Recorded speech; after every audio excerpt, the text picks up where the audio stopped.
d'elle. Place maintenant au journal des médias avec vous, Cyril Lacarrière. Bonjour. Et oui, bonjour, oui, dit-il. Bonjour à toutes, bonjour à tous. Pas de surprise, on savait que c'était vous. Qu'avez-vous pour nous dans votre besace du lundi? Au programme ce matin, l'hommage fait à Chirac, la tribune faite à Zemmour et la gloire faite à Varane.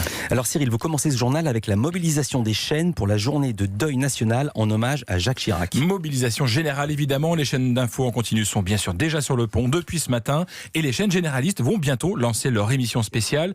TF1 comme France 2 prennent l'antenne à partir de 9h30. Aux manettes, Jean-Pierre Pernaut pour la 1 et Julien Bugier pour la 2.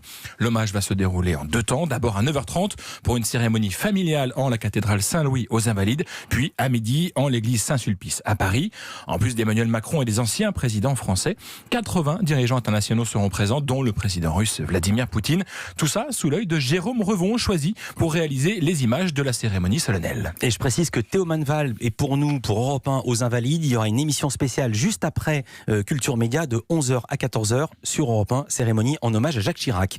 Polémique, Cyril, ce week-end du côté de LCI avec la retransmission en direct du discours d'Éric Zemmour, invité d'honneur de la Convention des droites, convention organisée par Marion Maréchal. Samedi, LCI avait décidé de suivre ce grand meeting parisien organisé, vous l'avez dit, par la nièce de Marine Le Pen. Comme elle le fait souvent lorsqu'il s'agit de femmes et d'hommes politiques, la chaîne d'info du groupe TF1 a décidé d'en retransmettre une partie, dont le premier discours très attendu, celui d'Éric Zemmour.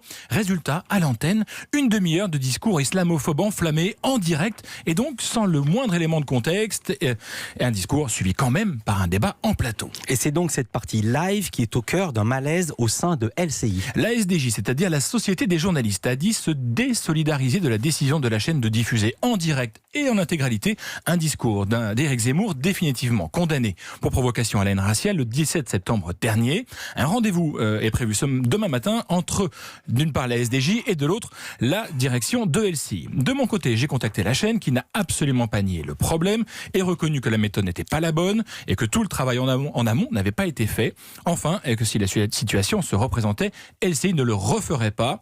Nous avons traité Éric Zemmour comme un homme politique normal. Or, il ne peut pas l'être. Ce n'est pas un élu, mais un idéologue, m'a répondu la chaîne, estimant toutefois que la seconde partie, le débat donc, avait été, je cite, impitoyable concernant Zemmour. Mais Cyril, la question qui reste, c'est pourquoi avoir choisi dès le début de diffuser ce discours? Eh bien, parce que du côté de la chaîne, on estime intéressant, je cite, d'écouter les discours pour comprendre les orientations de la Convention. Et LCI de rappeler par ailleurs qu'elle diffuse très régulièrement des discours de responsables politiques et qu'en tant que chaîne de débat, elle est attachée à la libre expression de toutes les opinions, mais donc pas dans ce format, sans contradiction.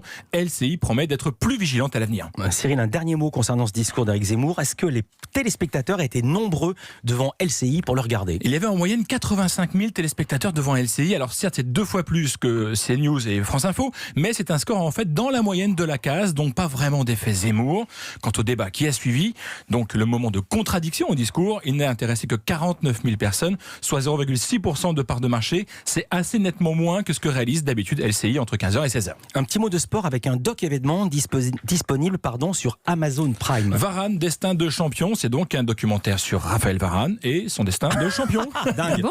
On apprend des trucs. Ah ouais, je le disais. Un film diffusé sur la plateforme de vidéo à la demande Amazon Prime. Pour celles et ceux qui ne connaissent pas, c'est une offre de vidéo comme Netflix, mais donc sur Amazon. De ses débuts au RC Lens à ses titres avec le Real Madrid et bien sûr sa victoire en Coupe du Monde l'an dernier avec l'équipe de France, le doc retrace la carrière du défenseur français. Je vous propose d'en écouter un extrait, le coup de fil qui a changé la carrière de Raphaël Varane. Je reçois un coup de téléphone, un numéro masqué, je décroche.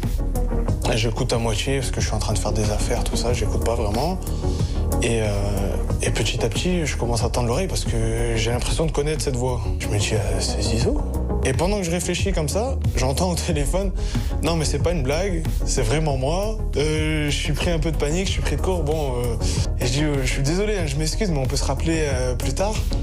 Il me dit, ok, pas de souci, t'inquiète pas, très posé, très calme. Et là, je vais voir mon frère, j'ai qui au téléphone? J'ai Zizou au téléphone, un truc de fou. Et il me dit, tu lui as dit quoi? Je dis, bah rien, j'ai raccroché, je dis que j'étais occupé.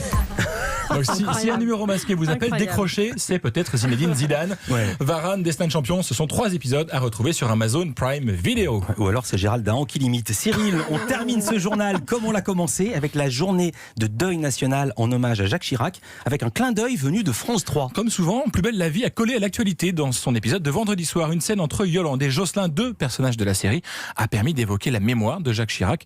Je vous propose de l'écouter. Quand je pense au décès de Jacques Chirac hier, Chirac, ça me dit quelque chose. le président, la Corrèze. Ah ouais, celui du mariage pour tous. Mais disons, il était jeune. Et non l'autre, celui qui sautait par-dessus les barrières du métro. Chirac, tu veux dire? Ah oui, il fallait le dire tout de suite. Là tu vois, j'étais pas d'accord avec ses idées, mais j'avais fini par le trouver sympa. Ah moi aussi. Oh là là, tiens, tu peux me la passer, ta pomme, je vais la manger. Et Cyril voulait également nous donner un chiffre pour symboliser l'impact de la mort de Jacques Chirac dans la presse française. Ce chiffre, c'est 26 000, comme 26 000 articles qui ont cité le nom de l'ancien chef de l'État jeudi et vendredi dernier. Pour comprendre l'ampleur du phénomène, lorsque Johnny Hallyday meurt en décembre 2017, à peine plus de 5 000 articles avaient mentionné l'idole des jeunes. Merci beaucoup Cyril Lacarrière pour ce tour de la planète média. On se retrouve demain.